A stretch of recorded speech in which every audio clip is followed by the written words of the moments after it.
అధికార దురహంకారంతో అసెంబ్లీలో సభా సాంప్రదాయాలను కాంగ్రెస్ పాలకులు మంటగలిపారు. సీఎం రేవంత్ మొదలుకొని కాంగ్రెస్ సభ్యులంతా బీఆర్ఎస్ సభ్యులపై బూతులతో దాడి చేశారు. బీఆర్ఎస్ మహిళా సభ్యులపై వ్యక్తిగత దూషణలతో తెలంగాణకే కలంకం తెచ్చారు. నిండు సభలో అసభ్యకరమైన పదజాలం వాడి శాసనసభ ప్రతిష్టకే మాయని మచ్చ తీసుకొచ్చారు. ప్రజా సమస్యలపై చర్చను బుల్డోస్ చేసి విపక్షాల గొంతు నొక్కింది పాలక కాంగ్రెస్ పార్టీ. బీఆర్ఎస్ పాలనలో ఎంతో హుందాగా కనిపించిన తెలంగాణ శాసనసభ ఇదేనా అన్న అనుమానం ప్రతి ఒక్కరికి కలిగింది.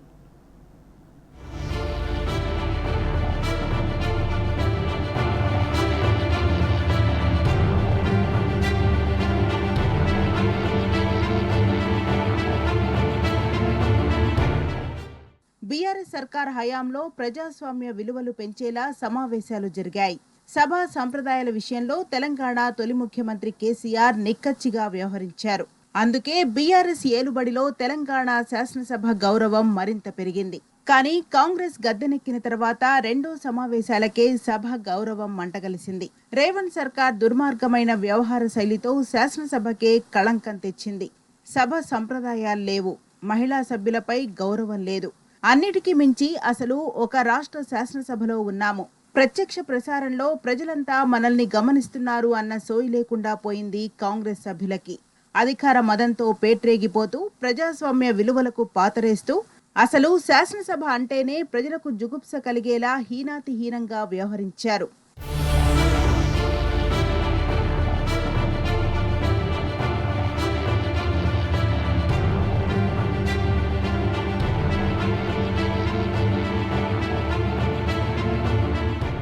టోటల్గా ఈ సభ మొత్తం జరిగింది గత ప్రభుత్వం మీద ఏడుపు, కేసీఆర్ గారిని తిట్టుడు, మేము ఎవరైనా ప్రజా సమస్యలు లేవైతే మమ్మల్ని బెదిరించుడు, మొత్తం ఆ కౌరవ సామ్రాజ్యం తిరిగా ఆ కౌరవులందరినీ మా మీద ఉసిగొల్పి మమ్మల్ని తిట్టిపించుడు, ఇది తప్ప వాళ్ళు చేసిందేమి లేదు.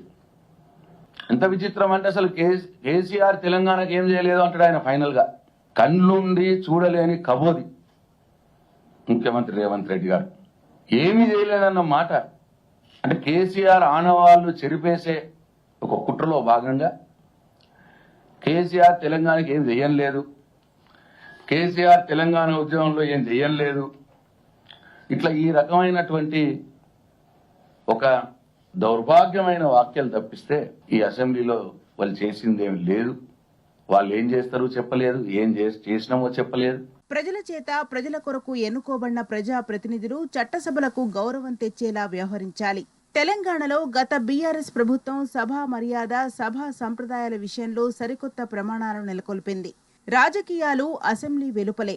ఒక్కసారి సభలో అడుగుపెడితే ప్రజా ప్రయోజనాలు ఇతివృత్తంగా వ్యవహరించాలని తెలంగాణ తొలి ముఖ్యమంత్రి కేసీఆర్ ఎన్నోసార్లు చెప్పారు. అందుకు తగ్గట్టుగా సభ నిర్వహణ విషయంలో సభాపతికి పూర్తి స్వేచ్ఛనిచ్చారు. విపక్షాలకు సరైన గౌరవం ఇచ్చారు. రాష్ట్ర అభివృద్ధి, ప్రజా సమస్యల విషయంలో ప్రతిపక్ష సభ్యులు ఇచ్చే విలువైన సలహాలు, సూచనలు గౌరవంగా స్వాగతించారు. ముఖ్యంగా మహిళా సభ్యుల గౌరవ విషయంలో కేసీఆర్ ఎంతో సమున్నతంగా వ్యవహరించారు. అందుకు గతంలో ఓసారి డీకే అరుణ, కేటీఆర్ మధ్య సభలో జరిగిన వివాదమే ఇందుకు నిదర్శనం. ఆ సందర్భంలో లీడర్ ఆఫ్ ది హౌస్ హోదాలో కేసీఆర్ కల్పించుకున్నారు. మహిళా సభ్యురాలైన డీకే అరుణకు క్షమాపణలు చెప్పాలని నాటి మంత్రి కేటీఆర్ కు సూచించారు. వెంటనే కేటీఆర్ ఆమెకు క్షమాపణలు చెప్పి సభ గౌరవాన్ని మరింత పెంచారు. ఫస్ట్ పొరపాటు ఎక్కడి జరిగిందో వాళ్ళ నుంచి ఎలాంటిది లేకుండా మీరు ప్రతిపక్షం కాబట్టి ముందు మీరు తప్పైందని చెప్పండి, తర్వాత మేము చెప్తామంటే ఇది ఎక్కడ అధ్యక్ష న్యాయం? మేము కూడా ముఖ్యమంత్రి గారు ఇక్కడ ఉన్నారు, సభలో ఉన్నారు, పెద్దలు బేషదం ఉన్నట్టయితే. అమ్మ ఒక మాట, ఏం బేసేయాలు లేవు, మాకు బేసేయం అక్కర్లేదు. వారంతా పంత ముందు కదా అధ్యక్ష, గవర్నమెంట్నే ముందుగా చెప్పమంటాము. తమరు ఆదేశం మేరకు అటు చెప్పారు కాబట్టి అడ్డన్నాం, కానీ మేము ప్రభుత్వం మంత్రినే ముందుగా చెప్పమంటాము. ఏముంది అధ్యక్ష, అది వన్ సెంటెన్స్ రికార్డులో ఉంటుంది, ఉందాతనాన్ని సూచిస్తుంది. ముందు మంత్రి గారు చెప్తారు, చెప్తే అయిపోతే ఆ తర్వాత వారిని చెప్పమనండి. దానికి ఏంటి అధ్యక్ష? కేటీఆర్ గారు. స్పీకర్ సార్, ముందుగా ఉదయం వారు లేవనెత్తిన ప్రశ్నకు చాలా సావధానంగా నేను గౌరవ మంత్రి గారు సమాధానం చెప్పాము అధ్యక్ష. అయినప్పటికీ మరి కొంత ఆ సంవాదంలో భాగంగా వారి మనసు గారిని నొచ్చుకుని ఉంటే మా వైపు నుంచి దొరికిన పదాలను ఉపసంహరించుకోవడానికి మేము సిద్ధంగా ఉన్నాం. విచారం కూడా, వారంటే గౌరవం కూడా ఉంది, విచారం వ్యక్తం చేస్తా ఉన్నాం అధ్యక్ష. తర్వాత తమరు వారిని ఈ బడ్జెట్ సమావేశాల్లో ముందు నుంచి అధికార కాంగ్రెస్ వ్యవహార శైలి వివాదాస్పదంగా మారింది. గత కేసీఆర్ సర్కార్ చేసిన అప్పులపై అధికార కాంగ్రెస్ చేస్తున్న దుష్ప్రచారాన్ని హరీష్ రావు లెక్కలతో సహా ఎండగట్టారు. ఈ క్రమంలో రైతుల మోటార్లకు మీటర్లు పెడితే ఎఫ్ఆర్ఎంబీ రుణ పరిమితి పెంచుతామన్న కేంద్రం ఆఫర్ ఇస్తే బాధ్యతగా తిరస్కరించిన సంగతిని గుర్తు చేశారు. అయితే అధికార పక్షం డ్యామేజ్ అవుతుందని వెంటనే డిస్టర్బ్ చేసిన సీఎం రేవంత్ రెడ్డి మోకాలికి బోడిగుండుకు లింక్ పెట్టి సభను తప్పుదోవ పట్టించే ప్రయత్నం చేశారు. రైతుల మోటార్లకు మీటర్ల విషయంలో బీఆర్ఎస్ పై అవాస్తవాలు ప్రచారం చేసేందుకు ప్రయత్నించి విఫలమయ్యారు. CM Revanth Reddy cheap tricks ను బీఆర్ఎస్ ఆధారాలతో సహా ఎండగట్టింది. ఎవరో ఒక కాగితం తెచ్చి తొందరపడి మాట్లాడితే అది వారి గౌరవాన్ని తగ్గిస్తుంది, ఆ కుర్చీ గౌరవాన్ని తగ్గిస్తుంది. నేను వారితో ఏం కోరుతున్నా అంటే మీరు ఒకటికి 2 సార్లు చెక్ చేసుకొని మాట్లాడితే ఈ సభ హుందాతనము మీ హుందాతనం కూడా పెరుగుతుంది. నేను I would like to set the record అధ్యక్ష. Installation of smart meter for all consumers above 500 units oblique month by December 31st December 2018 and consumers consuming above 200 units month by 31st December 2019. Installation of smart meters for all consumers consuming above 500 అన్నాడు, మధ్యలో ఇది ఉంది other than agriculture meat consumers. దీన్ని కావాలని మింగేసి ఒక మామూలు పరీక్షలో pass అవుతానో fail అవుతానో అని భయపడి ఎవడన్నా కాపీ కొట్టేవాడు కూడా ఇంతకంటే దరిద్రంగా పనిచేయడు. ఒక ముఖ్యమంత్రి అయ్యుండి సిగ్గు లేకుండా. ఇక్కడ సీఎం రేవంత్ రెడ్డి వ్యూహం బూమరాంగ్ కావడంతో ఆ తర్వాతి రోజు నుంచి సభ స్వరూపం మారిపోయింది. అధికార కాంగ్రెస్ పక్షం నుంచి స్వయంగా CM Revanth Reddy, deputy CM Bhatti ఏకంగా బీఆర్ఎస్ మహిళా ఎమ్మెల్యేలను టార్గెట్ చేశారు. సభ్య సమాజం సిగ్గుపడేలా మహిళా ఎమ్మెల్యేలపై విషం కక్కారు. ఈ దుశ్వాసన పర్వాన్ని చూసి యావత్ తెలంగాణ నివ్వెరపోయింది. తాను ప్రతిపక్షంలో ఉన్నప్పుడు సబితా ఇంద్రారెడ్డి, సునీతా లక్ష్మారెడ్డి తనకు అన్యాయం చేశారని నిండు సభలో వారిపై వ్యక్తిగత విమర్శలు చేశారు. ఇక డిప్యూటీ సీఎం భట్టి అయితే ఏ మొహం పెట్టుకుని సభకు వచ్చారని బీఆర్ఎస్ మహిళా ఎమ్మెల్యేలను విమర్శించారు. వెనకాల ఉండే అక్కలు ఇక్కడ ఉండి చెప్పి ఇక్కడ ముంచి అక్కడికి తేలిండ్రు. ఆ అక్కల మాటలు విన్నాడు అనుకో జూబ్లీ బస్టాండ్ లో కూర్చోవాల్సి వస్తుంది అధ్యక్ష. అన్ని పదవులు అనుభవించినటువంటి సబితా ఇంద్రారెడ్డి గారు వారు చేసింది ఏంది అధ్యక్ష? ఒక్కసారైనా ఆలోచన చేశారా? ముఖ్యమంత్రి గారు మాట్లాడుతూ ఉన్న సందర్భంలో ఎవరు పేరు తీయలే అధ్యక్ష. అక్కడున్న లేపట్లకు వచ్చిండ్రు, ఎక్కడ పోయిందో తప్పకుండా చర్చ పెట్టుకుందాం. గౌరవ ముఖ్యమంత్రి గారు ముఖ్యమంత్రి అయిన తర్వాత కేసీఆర్ ఇంటి మీద వాళ్ళ కాకినా ఇంటి మీద వాళ్ళతో కాల్ చేస్తాడు. ఎంతమంది ఉన్నారు అధ్యక్ష? ఇప్పుడు అక్కడ ఎందుకు చేర్చుకున్నారు అధ్యక్ష? గౌరవ ముఖ్యమంత్రి గారు ఎంజాయ్ చేస్తున్నారు. ఇప్పుడు మాట్లాడుతుంటే గుండె మీద చేసుకొని చెప్పాలి అధ్యక్ష. ముఖ్యమంత్రి గారు కూడా ప్రతి అసెంబ్లీలో ఒక్క నిమిషం ఆగండి చెప్పనియండి. ఒక ఆడబిడ్డ బాధ అవుతుంటే వినే స్థితిలో లేరా మీరు?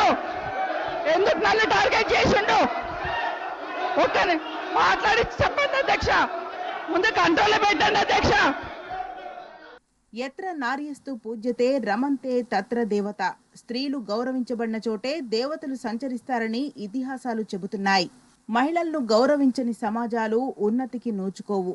ఈ నానుణ్ణి తూచా తప్పకుండా పాటించిన చరిత్ర గత బీఆర్ఎస్ ప్రభుత్వానిది. తెలంగాణ ఉద్యమ కాలం నుంచి దాదాపు దశాబ్దం ఏలుబడిలో బీఆర్ఎస్ మహిళల గౌరవానికి పెద్దపీట వేసింది. అందుకే కేసీఆర్ ఏలుబడిలో తెలంగాణ నేల దేవతలు సంచరించిన నేలగా అభ్యున్నతిని సాధించింది. రమంత దేవత అని చెప్పి ఎక్కడ స్త్రీలు పూజించబడతారో గౌరవించబడతారో అక్కడ దేవతలు సంచరిస్తూ ఉంటారని చెప్పినారు.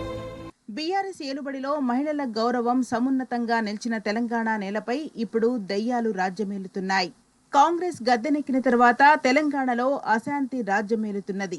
ఇక తాజా అసెంబ్లీ సమావేశాల్లో సమాజం సిగ్గుపడేలా కాంగ్రెస్ సర్కార్ మహిళలను అవమానించింది. శాసనసభ సాక్షిగా ఎన్నడూ లేని దురదృష్టకరమైన సంఘటనలను తెలంగాణ చూస్తున్నది. సాక్షాత్తు సీఎం హోదాలో రేవంత్ రెడ్డి బీఆర్ఎస్ మహిళా ఎమ్మెల్యేలను కించపర్చేలా మాట్లాడారు. మహిళలను గౌరవించాలన్న ఇంగితం మరచిన రేవంత్ రెడ్డి తన ప్రవర్తన పట్ల కించిత్ పశ్చాత్తాపం లేకుండా ప్రవర్తించారు. ఇదేం అన్యాయమని పోరాటానికి దిగిన బీఆర్ఎస్ ఎమ్మెల్యేలను మార్షల్స్ బయటికెత్తుకొచ్చారు. దుర్మార్గంగా పోలీసులు అరెస్ట్ చేశారు. తెలంగాణ ఏర్పాటైన తర్వాత ఎన్నడూ కనిపించని దృశ్యాలు ఈ శాసనసభ సమావేశాల సందర్భంగా ప్రజలు చూశారు.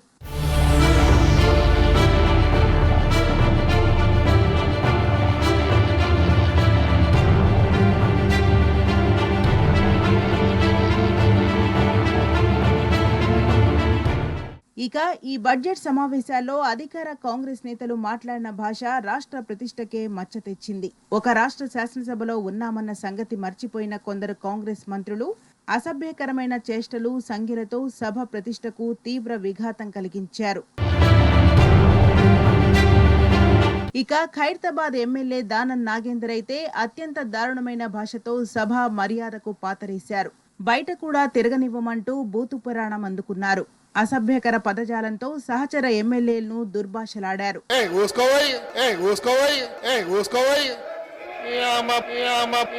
బయట కూడా తిరగని కొడుకా మేమలని, బయట కూడా తిరగని కొడుకా మేమలని, బయట కూడా తిరగని కొడుకా మేమలని.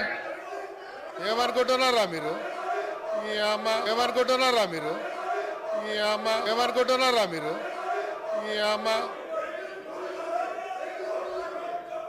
ఏయ్ తోలు తీస్తా కొడుకా ఒక్కొక్కది, ఏయ్ తోలు తీస్తా కొడుకా ఒక్కొక్కది, ఏయ్ తోలు తీస్తా కొడుకా ఒక్కొక్కది, తోలు తీస్తా ఒక్కొక్కది చెప్తున్నా,